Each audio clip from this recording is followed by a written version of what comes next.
Hi friends, നമുക്കിന്നൊരു മുട്ടത്തോരൻ ഉണ്ടാക്കി നോക്കാം.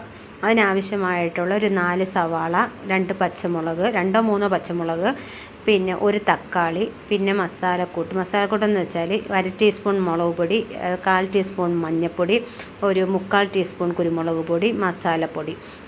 ഇത് ഇത്രയും കൂടി എടുത്തിട്ട് നമ്മളൊരു പാൻ ചൂടാക്കി, പിന്നെ ആവശ്യമുള്ള മുട്ട എടുക്കണേ. ആവശ്യപ്പോൾ നിങ്ങൾക്ക് ആവശ്യാനുസരണം 4 മുട്ടയാണെങ്കിൽ 4, 3 ആണെങ്കിൽ 3, 5 ആണെങ്കിൽ അങ്ങനെ നിങ്ങൾക്ക് ആവശ്യാനുസരണം മുട്ട എടുത്തതിന് ശേഷം നമ്മളൊരു പാൻ ചൂടാക്കി വെളിച്ചെണ്ണ ഒഴിച്ച് കടുക് പൊട്ടിച്ചിട്ട് നമ്മൾ പിന്നെ സവാള ഉള്ളി അതിനകത്തോട്ടിട്ട് ചെറിയ രീതിയിലൊന്ന് വഴറ്റിയെടുക്കണേ.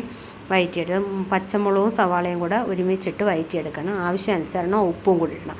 ഉപ്പിട്ടതിന് ശേഷം ഇച്ചിരി വെളുത്തുള്ളിയുടെ ഇഞ്ചിയുടെയും പേസ്റ്റ് ഉണ്ടെന്നുണ്ടെങ്കിൽ അതും കൂടെ ആഡ് ചെയ്ത് ഒന്ന് വഴറ്റിയെടുക്കണം. ഒത്തിരി ഓവറായിട്ട് വഴറ്റേണ്ട കാര്യമില്ല. ചെറിയ രീതിയിലൊന്ന് വഴറ്റിയാൽ മതി. നമ്മൾ ഇറച്ചിയൊക്കെ വെക്കുന്നതിൻ്റെ അത്രയും വഴറ്റേണ്ട കാര്യമില്ല സവാള. അതിനുശേഷം ഇതിനായിട്ട് നമ്മളൊരു തക്കാളി എടുക്കുന്നുണ്ട്. അത് ഓപ്ഷണലാണ്. ആവശ്യമുണ്ടെങ്കിൽ മാത്രം എടുത്താൽ മതി. നിങ്ങൾക്ക് തക്കാളി ഇടാൻ താല്പര്യമുണ്ടെങ്കിൽ മാത്രം നിങ്ങൾ തക്കാളി ഉപയോഗിച്ചാൽ മതി. എനിക്ക് ഇപ്പോൾ തക്കാളി ഇട്ട് വെക്കുന്നതിനോടാണ് ഇച്ചിരി താല്പര്യം. അതുകൊണ്ടാണ് ഞാനത് തക്കാളി എടുത്ത് ഇട്ടേക്കുന്നത്. നിങ്ങൾക്കും വേണമെങ്കിൽ മാത്രം ഇട്ടാൽ മതി. തക്കാളി ഇടുമ്പോൾ ഒരു ചെറിയ പുളിയൊക്കെ വരും. അതിന് വേണ്ടിയാണ് അത് ഇട്ട് നിങ്ങളൊന്ന് ട്രൈ ചെയ്ത് നോക്ക്. കാരണം എന്ന് വെച്ചാൽ അങ്ങനെ ഒന്ന് ചെയ്ത് നോക്ക്, എങ്ങനെ ഉണ്ടെന്ന് അറിയാൻ പറ്റുമല്ലോ. അതിനുശേഷം നമ്മുടെ കയ്യിലുള്ള മസാലക്കൂട്ട്, മുളക് പൊടി, മഞ്ഞൾപ്പൊടി, കുരുമുളക് പൊടി, മസാലപ്പൊടി. കുരുമുളക് പൊടി ഇച്ചിരി കൂടുതൽ മുന്നിൽ നിൽക്കണേ. കാരണം എന്ന് വെച്ചാൽ നമ്മൾ മുളക് പൊടി ഒരു പൊടിക്ക് മുളക് പൊടി മാത്രമേ ഇടുന്നുള്ളൂ. കാരണം ഇതിൽ കൂടുതലും കുരുമുളകും പച്ചമുളകുമാണ് നമ്മൾ ഇതിനകത്ത് ഉപയോഗിക്കുന്നത്. അതുകൊണ്ട് മുളക് പൊടി നമ്മൾ ഒരു പൊടിക്ക് മാത്രമേ മുളക് പൊടി ഇടുന്നുള്ളൂ. അതിനുശേഷം നമ്മുടെ കയ്യിലിരിക്കുന്ന മുട്ട പൊട്ടിച്ച് ഒഴിക്കുക.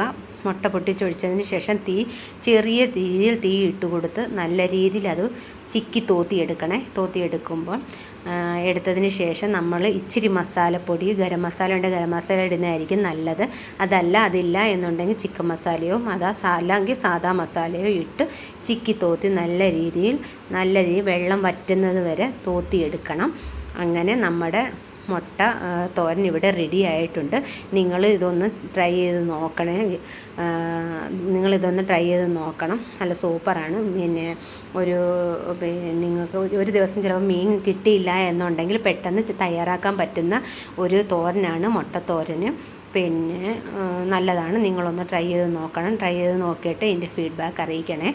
അങ്ങനെ നമ്മുടെ മുട്ടത്തോരൻ ഇവിടെ റെഡി ആയിട്ടുണ്ട്. എല്ലാവരും ഒന്ന് ട്രൈ ചെയ്ത് നോക്കണം. Okay, tata, bye, see U.